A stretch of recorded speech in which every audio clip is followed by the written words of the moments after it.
दोस्तों, दुनिया में दो तरह के लोग होते हैं। एक वो जो मुश्किल आने पर बिखर जाते हैं और दूसरे वो जो मुश्किलों को चीर कर निखर जाते हैं। आज की कहानी एक ऐसे ही लड़के की है जिसका नाम था आर्यन। आर्यन एक छोटे से गांव का रहने वाला था। घर की छत कच्ची थी, बारिश होती तो पानी टपकता था और चूल्हा तभी जलता था जब उसके पिता दिन भर मजदूरी करके लौटते थे। आर्यन का सपना था बड़ा अफसर बनने का, लेकिन गांव के लोग हंसते थे।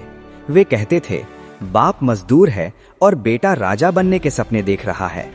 एक रात जब आर्यन मोमबत्ती की रोशनी में पड़ रहा था, उसके पिता कमरे में आए।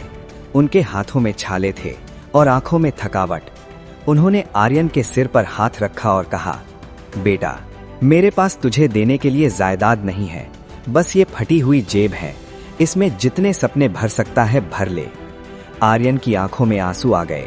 उसने उसी रात तय किया कि वो अपनी गरीबी को अपनी कमजोरी नहीं, अपनी ताकत बनाएगा। वो शहर गया, दिन में कॉलेज जाता और रात को एक होटल में बर्तन धोता। कई बार ऐसा हुआ कि उसके पास बस एक वक्त की रोटी के पैसे होते थे। सर्दी की रातों में बिना कंबल के सोया, फटे जूतों में मीलों पैदल चला, लेकिन उसकी आंखों से वो अफसर वाला सपना कभी ओझल नहीं हुआ। एक दिन साल की सबसे बड़ी परीक्षा का रिजल्ट आया। पूरे शहर में शोर मच गया। जिस लड़के के पास किताबें खरीदने के पैसे नहीं थे, जिसने होटल के जूठे बर्तन धोकर अपनी फीस भरी थी, उस आर्यन ने पूरे राज्य में टॉप किया था।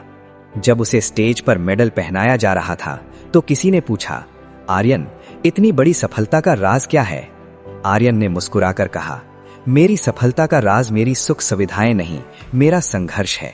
अगर मेरे पास पैसे होते तो शायद मैं इतना नहीं लड़ता, लेकिन मेरी फटी जेब ने मुझे रुकने नहीं दिया। दोस्तों, याद रखना, सफलता किस्मत से नहीं, पसीने से मिलती है।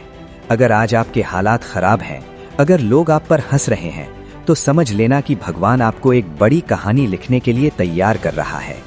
क्योंकि शांत समंदर में कोई भी जहाज चला सकता है। असली नाविक वही है जो तूफानों को चीर कर किनारे तक पहुंचे।